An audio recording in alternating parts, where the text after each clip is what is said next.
Kédougou donne ses recommandations pour une transition écologique réussie.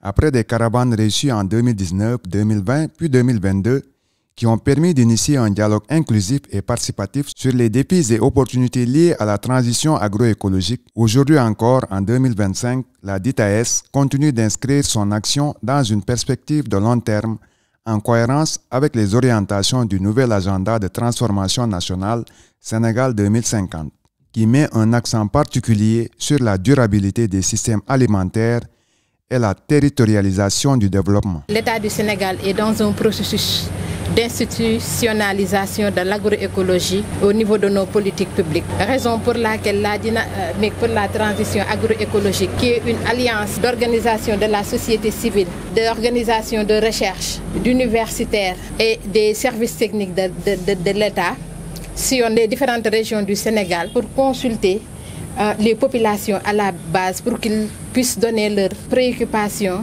sur ces stratégies nationales sur l'agroécologie que l'État compte mettre en place. La transition agroécologique constitue un levier clé pour garantir la souveraineté alimentaire en renforçant la résilience des exploitations familiales. Ce qui est recherché aujourd'hui, au-delà de ce que l'on disait avant, c'est la souveraineté alimentaire. En regardant un peu l'agenda national de transformation, Sénégal 2050, il est demandé à ce que l'on tende vers la souveraineté alimentaire, que l'on puisse nous-mêmes cultiver ce dont nous avons besoin et aller tendre vers l'exportation, le développement du secteur, vers l'exportation de ces produits-là à l'étranger. Ça, c'est le premier aspect. Mais en regardant un peu le volet sécurité, souveraineté alimentaire, il y a l'aspect préservation des sols qui va intervenir. Nous savons tous que nous vivons des moments difficiles avec des changements climatiques à travers les ODD qui sont développés un peu partout. Et nous tendons directement vers la préservation de nos sols. Et la préservation également bien réfléchie des ressources que nous avons.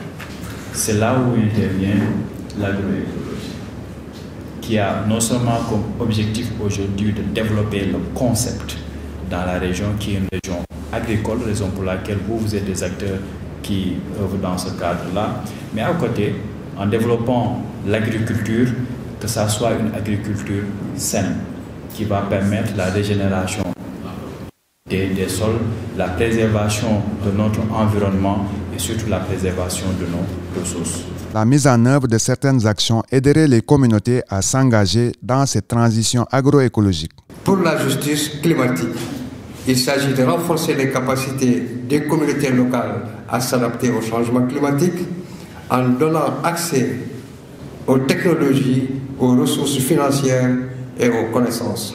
Il faut valoriser également des solutions endogènes, souvent basées sur des connaissances traditionnelles, pratiques locales, inclusion des femmes et des jeunes, qui sont des acteurs clés de la lutte contre le changement climatique. Le périmètre maraîcher des femmes du village de Missirah-Dantilla dans la commune de Madina Bapé, qui depuis plusieurs années a été un centre d'expérimentation d'activités agroécologiques grâce à KEO et à ActionNet Sénégal, a accueilli la délégation de la DITAES, ce qui a permis d'échanger avec les acteurs locaux. Conscient que ce pari de la transition agroécologique ne sera pas aisé, un accent sera mis sur la sensibilisation d'un plus large spectre d'acteurs à l'agroécologie à travers diverses animations. C'est un travail de longue haleine.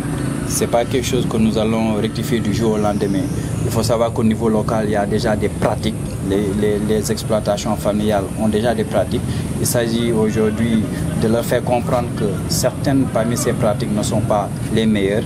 Comment faire pour les changer? Aujourd'hui, nous sommes là dans ce cadre-là pour un peu sensibiliser, conscientiser les différents acteurs, mais également leur faire part des bienfaits que constitue aujourd'hui l'agroécologie, notamment dans le contexte de réchauffement climatique et de la raréfaction des ressources que nous avons. Ces consultations aideront à la prise de décision dans le cadre de l'élaboration de la stratégie nationale d'agroécologie avec le gouvernement à partir des recommandations des communautés. Et ces préoccupations et ces informations vont faire l'objet d'un rapport qui sera présenté au département de l'agriculture pour permettre faciliter plutôt la prise de la décision. Maintenant, le législateur pourra également en profiter, se munir de ce document-là pour préparer également des textes de loi qui seront appliqués au niveau territorial. Donc le fait de prendre les informations au niveau territorial fera l'objet d'un accompagnement par les services techniques qui sont aujourd'hui présents. Je peux citer le directeur régional du développement rural, le service départemental également du développement rural. Il y a l'ANCAR qui est également présent. Il ne faut pas oublier également les autres services connexes, le PADER, etc., qui travaillent dans le secteur de l'agriculture. Donc,